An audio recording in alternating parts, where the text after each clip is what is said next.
अगर आप इन चीज़ों का ख्याल नहीं रखते, आपकी पूरी लाइफ कुत्ती चिक्के में गुजरेगी, आपकी औलाद भी लोगों की गुलामी करेगी। जब अगर आपने ज़िंदगी में कामयाब होना है तो ये एसेट कॉलम पे काम करें। आप क्या करते हो? आप लाइबिलिटी कॉलम पे काम करते हो, यहाँ पे काम करते हो, आप यहाँ पे काम नहीं करते। इस कॉलम में काम करना पड़ेगा।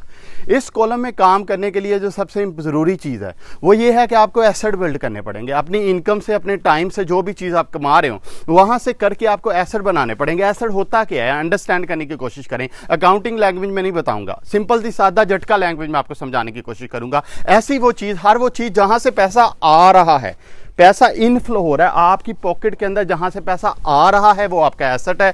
अगर आपका पैसा आ रहा है तो वो एसेट है। लेकिन अगर वही चीज़ जो आपका पैसा लेके जा रही है, आपसे पैसा हर मंथ जाता जा रहा है, वो आपकी लायबिलिटी है। आउटफ्लो हो रहा है तो वो आपकी लायबिलिटी है। अगर इनफ्लो हो रहा है तो वो आपका एसेट है। इसी तरह कार है, अगर आपने कार ऐसी ले ली है जो कि आपने रेंट पे ले दी है, आगे रेंट पे दे रही है, हर मंथ आपको इनकम प्रोड्यूस करके दे रही है, वो कार जो है वो आपकी क्या है? एसेट है। अगर वो रेंट दे रही है, हर मंथ इनकम दे रही है आपकी, तो एसेट है। लेकिन अगर वो कार आपने पर्सनल यूज़ के लिए दे दी है, आपको पेट्रोल आ रहा है, आपका बिजली का बिल आ रहा है, कार की डेप्रिसिएशन कम होती जा रही है, आपका खर्चा है चिक चिक खच खच पड़ी हुई लाइफ के अंदर, तो वो कार क्या है? वो फिर आपकी लायबिलिटी बन जाएगी। मेरी बात समझ लेना, एक चीज़ एसेट भी बन सकती है, वही चीज़ सेम चीज़ जो है आपके लिए लायबिलिटी भी बन सकती है। अब आपने घर ले लिया है, घर अगर आपने ऐसा ले लिया जहां पे आपको रेंट आ रहा है, हर मंथ आपने किराए पे दे दिया, वहां से इनकम आ रही है, यहाँ पे आपकी अप्रिसिएशन होके पोर्टफोलियो इनकम आपके पास आ रही है, तो घर वो आपका एसेट हो जाएगा। लेकिन वही घर अगर आपने रहने के लिए लिया, बड़ा सा घर ले लिया, उस पर खर्चे कर दिए हैं, पैसे इन्वेस्टमेंट बहुत ज़्यादा कर दी है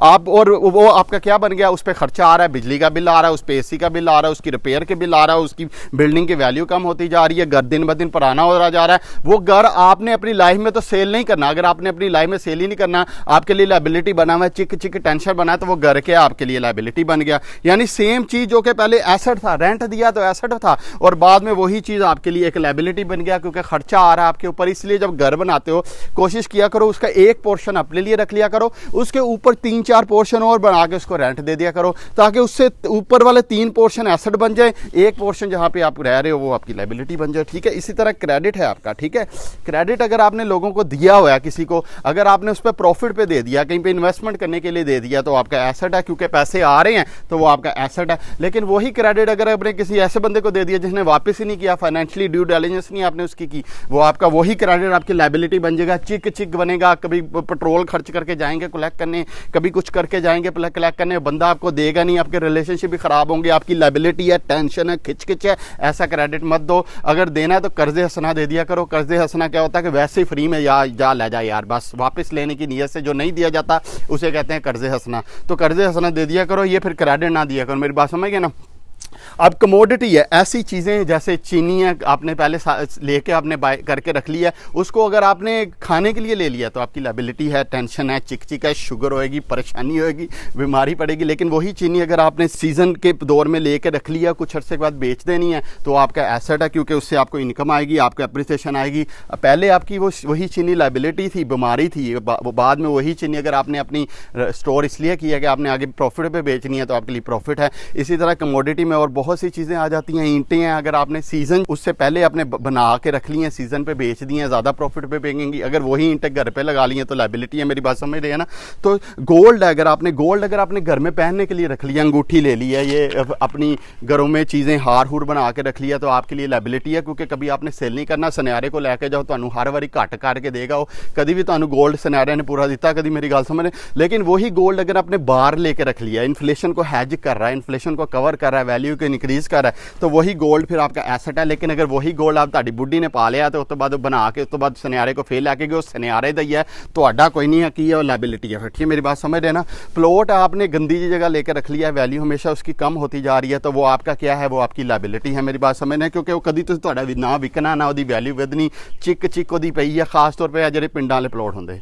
लेकिन वही प्लॉट अगर आपने अच्छी जगह ले लिया जहाँ पे पोर्टफोलियो इनकम आएगी, आपने कहा साल के बाद मैं इसको बेच दूंगा, सेल कर दूंगा, वही पोर्टफोलियो इनकम, वही प्लॉट आपका एसेट बन जाएगा, क्योंकि उससे इनफ्लो आ रहा है, जहाँ से पैसा आ रहा है, जहाँ से पैसा जा रहा है, इस चीज़ को देखना। मेरी गल सुनो, हुन शेयर है किसी गंदी सी कंपनी का लेके रख लिया और फंस गया शेयर 5-7 साल के लिए, तो आपका क्या है, वो आपकी लाइबिलिटी बन गया, टेंशन बन गया, आप लूट जाओगे, डूब जाओगे। लेकिन अगर वही शेयर आपने किसी अच्छी कंपनी का ले लिया जो आपको हर मंथ डिविडेंड दे रहा है, या हर क्वार्टरली डिविडेंड दे रहा है, या एनुअल डिविडेंड दे रहा है, उसकी वैल्यू अप्रिसिएशन होगी, या किसी टॉप की कंपनी का ले लिया, वही शेयर आपका एसेट बन गया। मेरी बात समझ रहे हैं? क्रिप्टो करेंसी, अगर गंदी क्रिप्टो करेंसी लेके रखी है, जैसे कॉइन जे लेकर भज्जे फिरदे से पिछले साल 2 साल पहले तुम लुट लट के चले गए सारे, और ऐसा कॉइन लेके लिख रही है, तो आपके लिए लाइबिलिटी है, वो आपको नुकसान देगा। वो ऐसी क्रिप्टो आपके लिए लाइबिलिटी है, रेड हो जाएगा ਤੁਹਾਡਾ, लाल हो जाएगा मुंह, हर चीज़ ही लाल हो जाएगी ਤੁਹਾਡੀ। लेकिन अगर वही आपने ऐसी क्रिप्टो करेंसी ले लिया जो 10-10 गुना भी बढ़ गई है, 20-20 गुना भी बढ़ गई है, वो आपका एसेट बन जाएगी। एसेट क्या है, जिससे पैसा आना है वो आपका एसेट है। इसी तरह बिजनेस है, ऐसा बिजनेस जिसके अंदर आपको पैसे आ रहे हैं वो आपका एसेट है, ऐसा बिजनेस जिसके अंदर आपके पैसे जा रहे हैं वो आपकी लायबिलिटी है।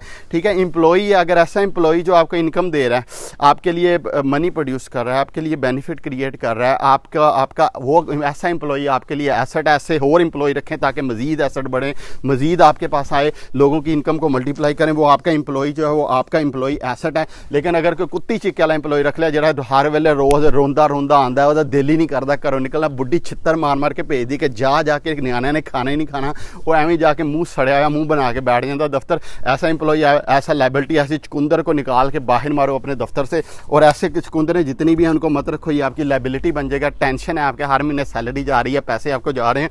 अच्छा, लव है आपकी, अगर अपनी बुढ़ी ना कर ली है तो एसेट है, अगर किसी की बुढ़ी ना कर ली है तो लाइबिलिटी। मेरी गल समझ रहे हो? अगर अपनी बुढ़ी ना कर ली है तो एसेट है, वो ਤੁਹਾਡੀ खिदमत करेगी, ਤੁਹਾਡੀ हर वेले प्यार देगी मजीद। अगर किसी की बुढ़ी ने करेगी तो छित्तर पहन के फिर वो लाइबिलिटी बन जाएगी। ठीक, मेरी गल समझ रहे?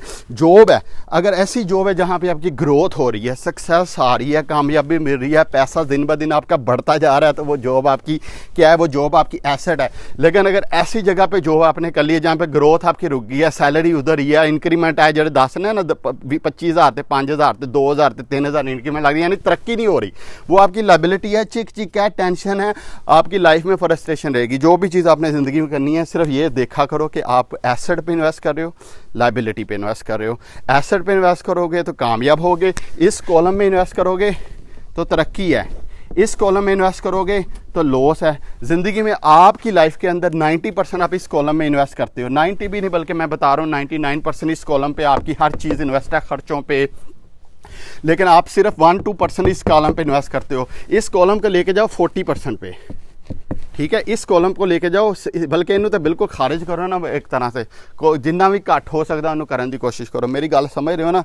मेरी गल सुनो, जिन्ना मर्जी इत्थे गल्लां गालां गुलां कड्ढी जाओ, जिन्ना मर्जी टिप टाप करी जाओ लेकिन मेरी गल सुनो, ऐ गल्लां तुहाडे काम आउणगियां, मेरी लाइफ चेंजिंग है तुहाडे लिए, मैं बता रहा हूँ आपको।